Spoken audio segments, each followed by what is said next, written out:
আপনারা আপনাদের অবস্থানে কঠিন থাকুন।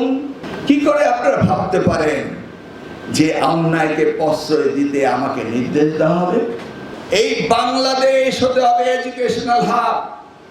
এই বাংলাদেশে পৃথিবী থেকে লোকজন পড়তে আসবে, সেই আদলে ইউনিভার্সিটি আমরা বানাচ্ছি। আমরা জানি বাংলাদেশের ছাত্ররা মেধাবী। আমরা এসছি এই জাতিকে সুশিক্ষিত করার দায়িত্ব পেয়েছি। যে যত ট্রলি করেন না কেন, যে যত অপবাদই করেন না কেন, আমাদের সঠিক দায়িত্ব থেকে আপনারা বিচ্যুত করতে পারবেন না। 2001 সাল থেকে 2006 সাল দেশমাতা বেগম খালেদা জিয়ার সময় এই মন্ত্রণালয়ের প্রতিমন্ত্রীর দায়িত্ব পালন করেছিলাম।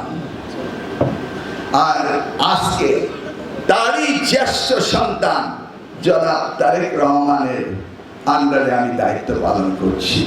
কি করে আপনারা ভাবতে পারেন যে অন্যায়কে প্রশ্রয় দিতে আমাকে নির্দেশ দেওয়া হবে? নিশ্চয়ই না। আপনারা আপনাদের অবস্থানে কঠিন থাকুন।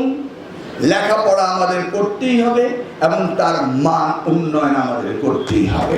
তা ভাবনাকে বাদ দিয়ে উচ্ছৃঙ্খল কথা বলে সমাজকে উস্কানি দিতে চায়, এতে আমাদের এই তরুণ প্রজন্ম তাকে ব্যর্থ করে দেবে। দাওলা বিশ্ববিদ্যালয়ের উপাচার্য মহোদয়ের ছোট্ট চারাগাছ হিসাবে যাত্রা শুরু করে আজ যখন বিশ্ববিদ্যালয়ের শ্রেণীকক্ষগুলো প্রস্তুত দেখি, সারাফাতের হাতে আমের চারা, আম্রপালি আমের চারা তুলে দিচ্ছেন। জেলা হচ্ছে কৃষি সমৃদ্ধ এলাকা। বাংলাদেশের অর্ধেক খাদ্য সামগ্রী আমরা বিতরণ করে থাকি।